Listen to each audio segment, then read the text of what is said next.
طريقة طشة العدس المصري او العدس الاصفر هنعملها. انا طبعا دي عدس سلقته مع بصلة وحطيت له فصين توم، وبعد ما اتسلق ضربته في الخلاط. وابقوا معانا يا جميل نشوف ازاي تعملي طشة العدس الاصفر. وصفة شوربة العدس، تعملي شوربة العدس دي في الجو الساقع ده. ابقوا معانا يا جميل. بعد ما العدس بتاعي ضربتهم في الخلاط، معايا نص كوباية شعرية بضيفها هنا. ممكن تحمري الشعرية وممكن مش تحمريها، بس انا واحد من الناس مش بحب احمر الشعرية. تمام، بسيبها كده تاخد غلوتين. وابقوا معانا يا جميل. الشعرية بتاعتي كده استوت. كل اللي عليا معايا البهارات والتوابل بتاعتنا الجميلة. معانا كمون، نص معلقة كركم، 2 مكعب مرق دجاج، معانا الفلفل الحلو، ومعانا معلقة فلفل اسمر. كل اللي عليا ان انا همسك مكعب المرقة عشان اديها طعم وتست جميل كده اهو. بسم الله ما شاء الله. ببدأ انزل بالبهارات بتاعتنا الجميلة كده. تمام، عشان يبقى يدينا كده طعم جميل وحلو. طريقة عمل طشة العدس المصري اهو يا جميل. كده حطينا التوابل. احنا طبعا حاطين مكعبين مرقة، ما تحطيش ملح علشان مش يبقى حادق عندك. تمام، هتقلب قلب كده يا جميل. ويلا بينا علشان نعمل الطشة الجميلة. بسم الله ما شاء الله. طريقة جميلة وحلوة، طريقة طشة شوربة العدس اهي. انا بعمل العدس بتاعي كده. ممكن تعملي العدس ده لو انت عايزاه تصبيه في الطباق، بتصبيه في الطباق عادي، بس انا هعمل فتة وشوربة. تمام يا جميل، ابقوا معانا. طشة العدس معايا حتة سمنة او زبدة، دي بتخلي العدس جميل وطعمه جميل. تخلي ريحة العدس جميلة وحلوة. بنزل عليها بمعلقة زيت كده.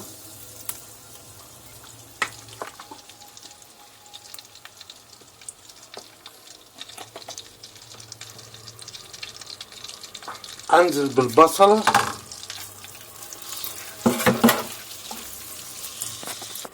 بنزل فص الثوم،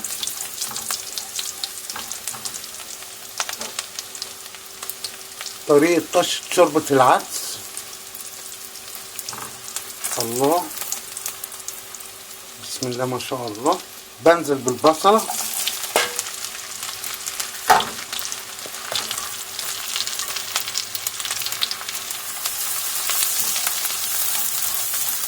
الله على الريحة والجمال. الله على نعمة ربنا علينا. ربنا يديمها يا رب علينا وعليكم. امان عليكم. لو عجبتكم الحلقة دوس لايك، كلمة طيبة منك. بفرح اول ما بتعلقوا لي. تعليقاتكم جميلة، ربنا ما يحرمنا منكم يا رب. تمام كده يا قشطة. طريقة عمل شوربة العدس، ازاي تعملي طشة العدس الاصفر.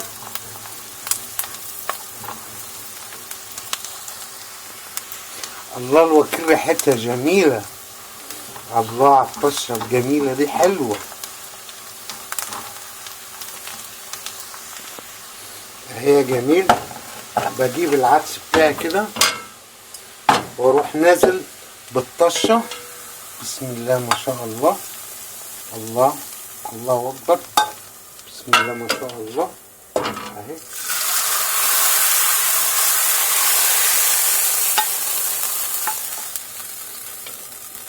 ادي طريقة طشة العدس الاصفر، طريقة جميلة وحلوة. بسم الله ما شاء الله.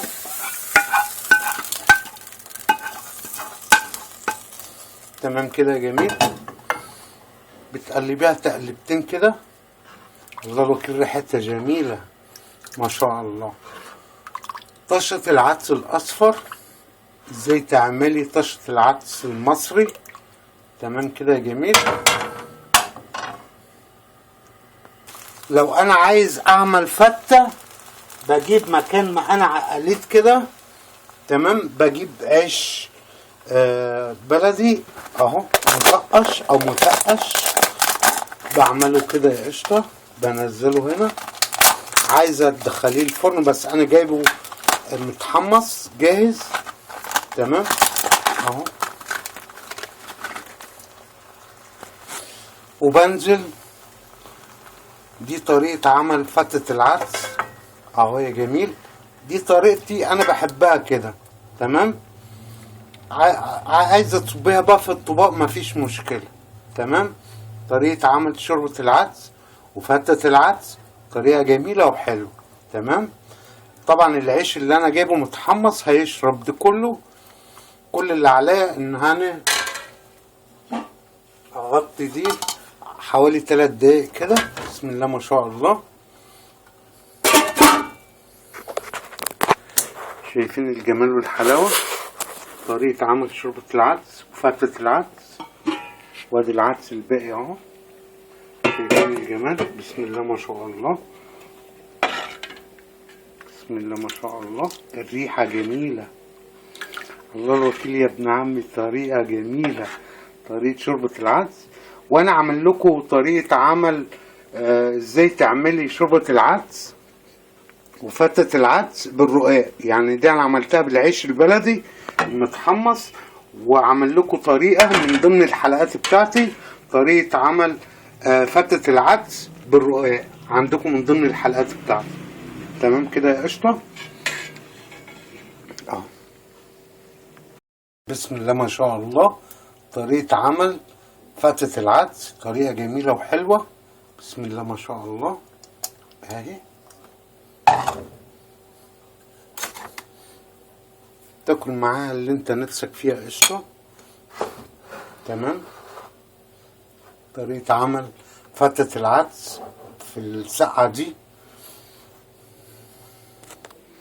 شايفين الجمال. ادي شوربة العدس. بسم الله ما شاء الله. وادي طريقة عمل فتة العدس. بسم الله ما شاء الله. طريقة جميلة وحلوة. كل اللي عليا ان انا بجيب حتة زبدة كده واحطها هنا. تمام يا قشطة. طريقة جميلة وحلوة.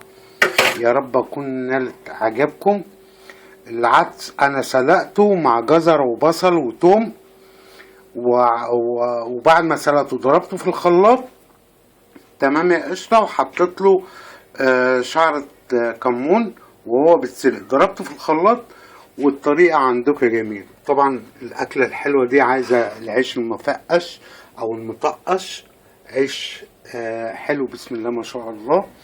يا رب كنت أتمنى تكونوا معايا تدوقوا الأكلة الحلوة دي في الجو الساقع ده.